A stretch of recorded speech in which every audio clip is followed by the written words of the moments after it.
약간 맛이 간 로마 황제들의 취미생활. 제2대 황제 티베리우스. 젊어서 지구가 억가하는 수준으로 불행한 가정사를 겪은 탓에 티베리우스는 늙을수록 성격이 괴팍해져 갔는데, 말년에 티베리우스와의 저녁 식사는 초대받는 손님들 입장에서 지옥이 따로 없었다. 티베리우스는 젊었을 적 군단병들과 함께 짬밥을 먹던 사람이라 메뉴부터가 이게 황제의 수라상이 맞는가 하고 손님들이 경악할 정도로 검소하다 못해 궁상 맞을 정도였는데, 더 심각한 문제는 늙은 티베리우스가 가장 좋아한 놀이란 것이 헤카베의 어머니는 누구인가, 나 세이렌이 불렀던 노래는 무엇인가 와 같은 신화에 관한 몹시 애매모호한 질문을 던지고는 지 혼자서 쪼개며 재미있어 하는 것이었기 때문이다. 제4대 황제 클라우디우스. 선천적 장애에도 불구하고 특유의 성실성과 노력으로 제국의 행정관료 시스템을 한층 진보시킨 명군 클라우디우스는 후세의 학자들의 재정 초기의 숨은 명군으로 재평가를 받았지만 생전에는 이미지가 그다지 좋지 않았다. 그는 검투 시합의 열렬한 팬이자 대단한 후원자였는데, 하필 죽어가는 검투사들의 얼굴을 보는 것을 좋아했기에 시민들에게 잔인하고 피에 목마른 황제라는 악평을 얻고 말았다. 또 뇌성마비로 인해 젊은 시절 역사 연구에 몰두하는 아싸로 반평생을 보냈었던 탓인지 황제가 되고 나서 시민들 앞에서 시시한 농담을 하다가 분위기를 싸하게 만드는 안 좋은 버릇이 있었다고 한다. 제5대 황제 네로. 열렬한 그리스 문화 덕후였던 네로는 덕질의 욕구를 충족시키기 위해 직접 그리스 순방에 나섰다.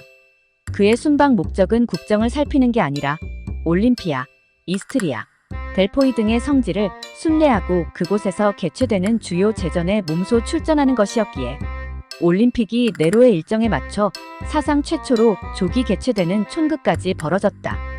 당연히 우승자는 일찌감치 정해져 있었고 심판들과 우승 후보들에게는 미리 두둑한 경력금이 하사되었다.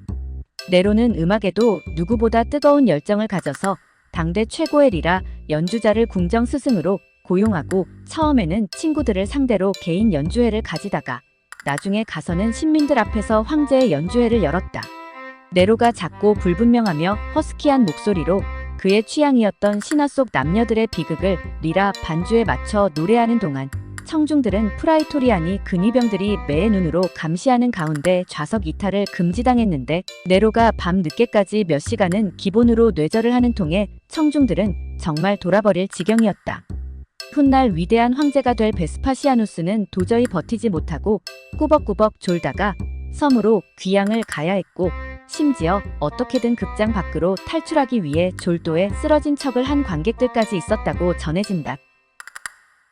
제8대 황제 비텔리우스. 비텔리우스는 별명이 로마의 돼지일 정도로 폭식을 일삼았다. 폭식가로 얼마나 유명했냐면 로마 귀족들이 배가 부르면 토하고 다시 먹는다는 속설의 원조가 다름 아닌 이 사람이다.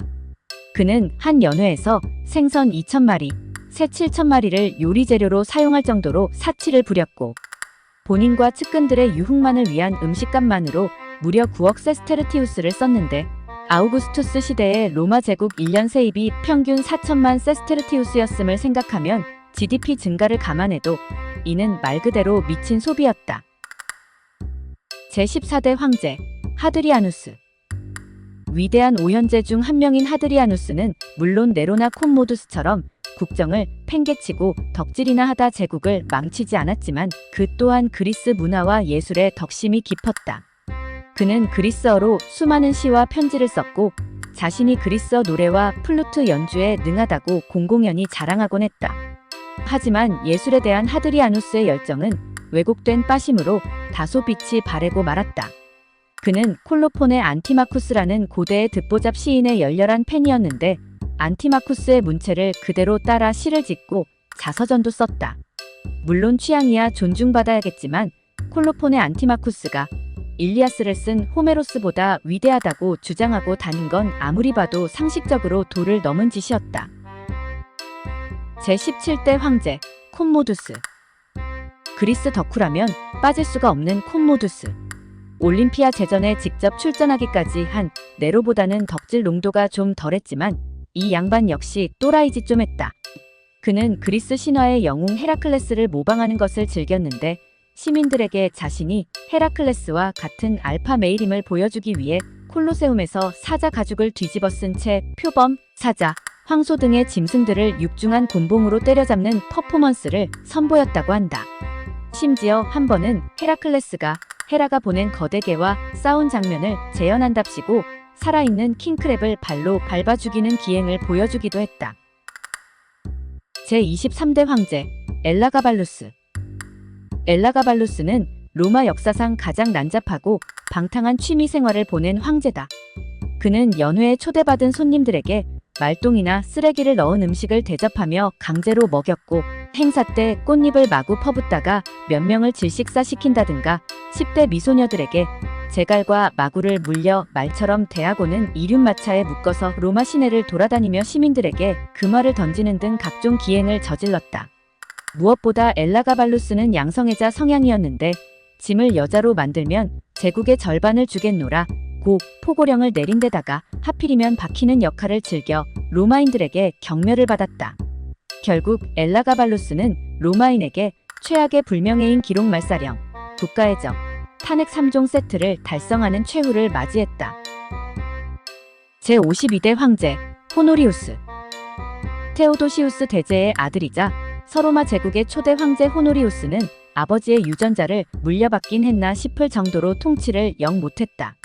그는 게르만족이 국경을 넘어와 제국 곳곳을 약탈하는 와중에도 닭을 기르는 것을 취미로 삼았고, 그중 가장 사랑하는 닭에게 로마라는 이름을 붙였는데, 한 일화에 따르면 서고트족 대왕 알라리크가 로마 성문을 뚫고 들어와 약탈을 자행하였는데, 이때 전령이 달려와 로마가 작살났다고 전하자 이에 호노리우스는 슬피 울며 우리 닭 로마가 죽다니 라며 오열했는데, 전령이 그게 아니라 도시 로마가 함락당했다고 설명하자 호노리우스는 안색이 바뀌며 뭐야 난 또 닭 이야기인 줄 알았네 라며 안도했다고 한다.